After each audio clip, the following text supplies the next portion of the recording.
இந்த மேரேஜ்லாம் ஒரு மேரேஜே கிடையாதுன்னு இப்போ மாதம்பட்டி தரப்போட வழக்கறிஞர் இப்போ சொல்லியிருக்காங்களாம். இந்த விஷயம் தான் இப்போ வைரலாக பேசப்படுது.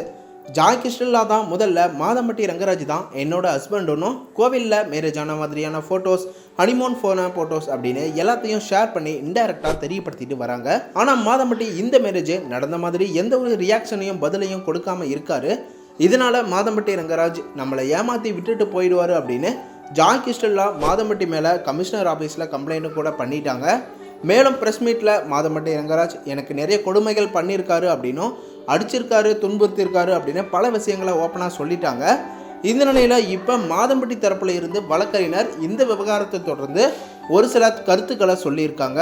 அதாவது மாதம்பட்டி ரங்கராஜ், ஜாய் கிருஷ்ணலா இவங்களோட மேரேஜ் முதல்ல ஒரு மேரேஜே கிடையாது, கோவிலில் தான் திருமணம் பண்ணிக்கிட்டேன்னு சொல்கிறாங்க. ஆனால் எந்த ஒரு ரெஜிஸ்டரும் பண்ணலை, சட்டப்படியும் இவங்களோட மேரேஜ் செல்லாது. மேலும் ஜாய் கிருஷ்ணலா வேற 2 முறை கருக்கலைப்பு பண்ணதா சொன்னாங்க.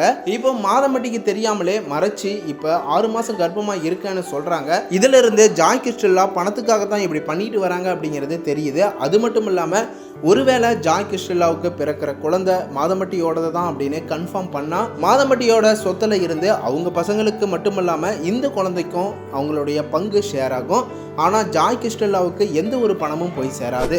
இதனால் ஜாய் கிருஷ்ணலா எல்லாமே இது பணத்துக்காக தான் இப்படி பண்ணிட்டு இருக்காங்கன்னு இப்போ பலருமே பேசி வந்துட்டு இருக்காங்க. மாதம்பட்டி, ஜாய் கிருஷ்ணலா இவங்களை குறித்து உங்களோட கருத்துக்களை சொல்லுங்கள். மேலும் அடுத்த அப்டேட்ஸுக்கு சேனலை சப்ஸ்கிரைப் பண்ணிக்கோங்க, பெல் ஐக்கனையும் கிளிக் பண்ணிக்கோங்க.